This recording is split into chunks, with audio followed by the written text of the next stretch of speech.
వాస్తవంగా పుస్తకాలలో చాలా క్లియర్గా పుస్తకాలు ఇచ్చారు. తమ్ముడు ఆ పుస్తకం చూపెడతాడు.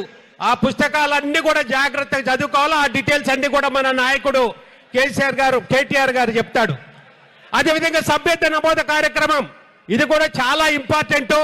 మన పార్టీలో సభ్యత్వాలు పర్ఫెక్ట్ గా చేపించుకోవాల్సిన అవసరం ఉన్నది. అది కూడా మీరందరూ ఈ రెండు ముఖ్య కార్యక్రమాల గురించి పెద్దలు అన్ని విషయాలు కూడా చెప్తారు. మరి ముఖ్యంగా చూసినట్టయితే నేను కొన్ని విషయాలు ఇక్కడ రాజకీయ విషయాలు చెప్పాలని అనుకున్నా. ఇవాళ కనుక చూసినట్టయితే ముందు మన జిల్లా గురించి, రాష్ట్రం గురించి మొత్తం కూడా మన నాయకుడు కేటీఆర్ గారు మొత్తం కూడా అన్ని వివరిస్తారు. కానీ మన జిల్లా దగ్గరికి వచ్చినప్పుడు కనుక చూసినట్టయితే ఎప్పుడూ లేని విధంగా ఇవాళ మన జిల్లాలో 3 మంత్రులు ఉన్నారు. మనం ఒక్కటి ఆలోచించాలా, మన నాయకుడు కేసీఆర్ గారు ఆ రోజున పార్లమెంట్ లో 2 పార్లమెంట్లు ఉన్నప్పటికీ కూడా, 2 పార్లమెంట్ ఆ రోజున బీఆర్ఎస్ లో ఉన్నప్పుడు కూడా మన నాయకుడు కేసీఆర్ గారు ప్రాణాన్ని పణంగా పెట్టి మన తెలంగాణ సాధించుకున్నాడు.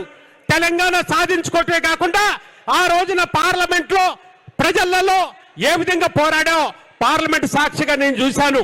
అటువంటి నాయకుడు ఈ తెలంగాణ అభివృద్ధి జరగాల, తెలంగాణ ప్రజలు బాగుండాలా, తెలంగాణ రైతాంగం బాగుండాలా, తెలంగాణలో ఉన్నటువంటి బడుగు బలహీన వర్గాల వాళ్ళందరూ కూడా బాగుండాలని ఆ రోజున మన నాయకుడు ఆలోచన, ఎప్పటి నుంచో 60 సంవత్సరాల కలని మన నాయకుడు కేసీఆర్ గారు మన ప్రాణాన్ని పణంగా పెట్టి ఎట్టి పరిస్థితుల్లో కూడా తెలంగాణ రావాలా, తెలంగాణ ప్రజలందరూ కూడా బాగుండాలని ఆ రోజున అనుకున్నాడు. అదేవిధంగా తెలంగాణ సాధించుకున్నాం.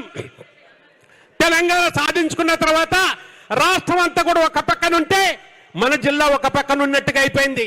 తెలంగాణ సాధించుకున్న తర్వాత మొదటి ఎన్నికలలో